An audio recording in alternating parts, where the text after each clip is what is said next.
13th day Kurukshetra का मैदान खून से लाल। एक 16 साल का बच्चा 6 से 7 महारथियों से घिरा हुआ। अर्जुन दूर है, भीम आ नहीं पा रहे हैं, कृष्ण सब जानते हैं लेकिन फिर भी कुछ नहीं किया। क्यों? आज तुम्हें पता चलेगा वो सच जो गीता में भी एकदम क्लियरली नहीं लिखा है। ध्यान से सुनो, ये सिर्फ एक युद्ध की कहानी नहीं है, ये कॉन्शियसनेस की कहानी है। पहले ये बात समझो कि अभिमन्यु कोई ऑर्डिनरी वॉरियर नहीं था, वो था चंद्र का पुत्र यानी कि मून गॉड का अंश। हिंदू स्क्रिप्चर्स में लिखा है कि अभिमन्यु को सिर्फ 16 साल ही जीना था क्योंकि चंद्र ने यमराज से अभिमन्यु के लिए सिर्फ 16 ही साल मांगे थे। ये ऑलरेडी डिसाइडेड था, कृष्ण ये बात जानते थे और अर्जुन को भी सबकॉन्शियसली ये पता था। और सबसे बड़ी बात, अभिमन्यु को भी पता था। उसने खुद सुभद्रा से कहा था, अपनी माँ से कहा था कि माँ अगर मैं वापस ना आऊं तो प्लीज रोना मत। कोइंसिडेंस? नो, ये था एक सोल कॉन्ट्रैक्ट जो बर्थ से पहले ही साइन हो चुका था।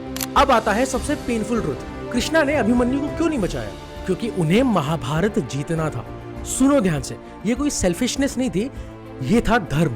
महाभारत सिर्फ पांडवा वर्सेस कौरव नहीं था, ये था अधर्म का नाश।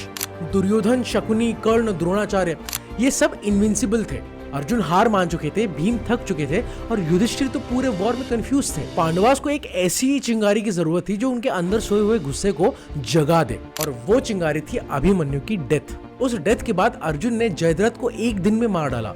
भीम और एग्रेसिव हो गया, युधिष्ठिर ने अपनी स्ट्रेटेजीज बदलना चालू कर दी। ये था कृष्ण का सैक्रिफाइस, एक को कुर्बान करके हजारों लाखों को बचाना, धर्म को बचाना। तुम्हें क्या लगता है ये गलत है? बट तुम्हारी लाइफ में भी यही हो रहा है भाई। कहीं एक जॉब हारी तो दूसरी जॉब मिल गई, कहीं एक रिश्ता टूटा तो बेटर रिलेशनशिप मिल गई, कभी एक प्लान फेल हुआ तो पूरी जिंदगी बदल गई। एक लॉस ही तो ट्रांसफॉर्मेशन लाता है। अभिमन्यु की डेथ कंफर्म थी, डेस्टिनी चेंज नहीं होती। अर्जुन अगर साथ में होते तो शायद रिजल्ट कुछ और हो सकता था और सेक्रीफाइस कुछ और होता। तुम्हारा स्ट्रगल भी तो यही है ना, कोई सपोर्ट नहीं कर रहा है, अकेले खड़े हो, पीछे से वार किए जा रहे हैं, पीठ पीछे बातें हो रही है लेकिन फिर भी लड़ रहे हो ना।